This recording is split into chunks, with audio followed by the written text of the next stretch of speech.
Hello, model railroaders. This is Valley View Railway. Got a quick layout update for you. I know it's been a while, but I've been working a lot of hours and haven't really gotten down to do a lot on the railroad, which is kind of aggravating. But as you notice, the road is kind of done.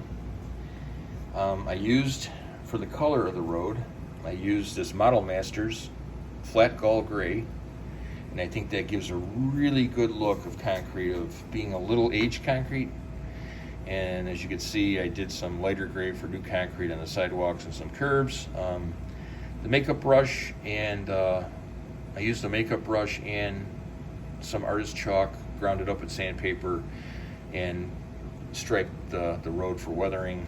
And all the street lines were from highways and byways that I originally saw with Cousin Vinny, and he's got a really good video on how to put those down, because the instructions really kind of tell you to watch a video to do it.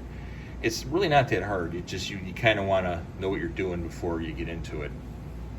But I think the road looks pretty good. One thing I had bought, and this layout is, as I told you before, is from the 1970s, and it's basically off my childhood and things I remember. Now, my grandfather used to be a truck driver, and it's going to be on a layout. This was a non-rail service trucking company.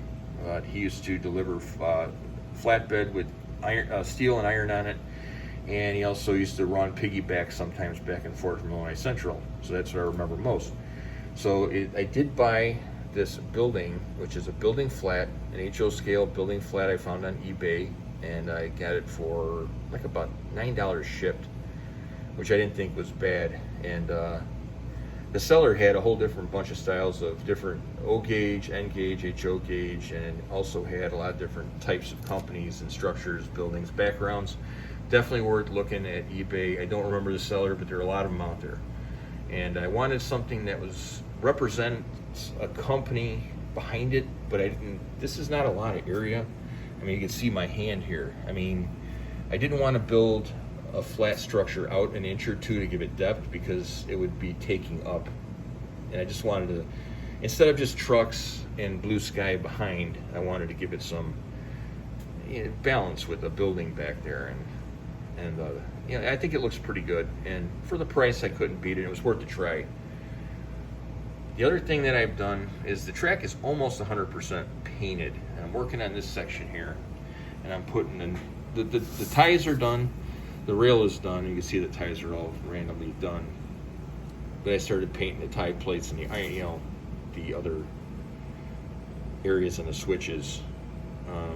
But now what I found out is I didn't really like the way the new rust looks. I mean, it stands out. It pops too much. And so I decided to dumb that down a little bit. And I used exactly the rail tie color brown it's acrylic paint from Model Masters. And I I'll get it back over here, and you can see I dry brushed the brownish color over it, and you can see the areas where the rerailer parts are, or the guides are for the switches. I mean, look how much better that looks than, don't get you dizzy, but over here. So after I paint them, I run a dry brush over them to weather them all. And yes, I did do the backs of the rails, which is kind of crazy. A lot of people wouldn't, but I'm just that kind of person. The only other thing I got to say, from last comments, and I asked you guys about 1970s cars, and I took a lot of your advices, and thank you for everybody who suggested. But I did buy some, and here's 3 of them I bought from different places. And this is a 1975 Honda Civic.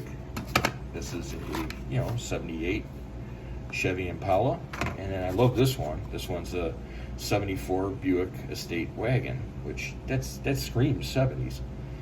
The only thing I'm still having a problem with is I can't find that 1970s like Chevy custom van that and that's water to wash brushes out, by the way. That's not whiskey.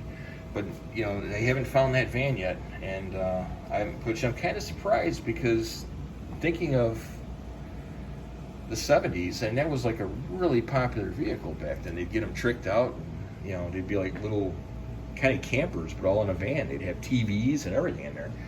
But so I'm still kind of looking forward to that.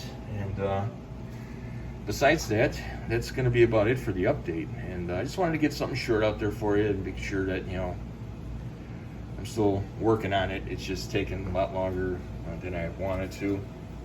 But I do got a couple other ideas planned, and then I'll definitely try to get a video out within the next 2 weeks, because I will probably have more done then. But thanks for watching, guys. Give it a thumbs up if you like the video. Subscribe if you're not subscribed. And you know, we'll talk to you soon. And bye for now.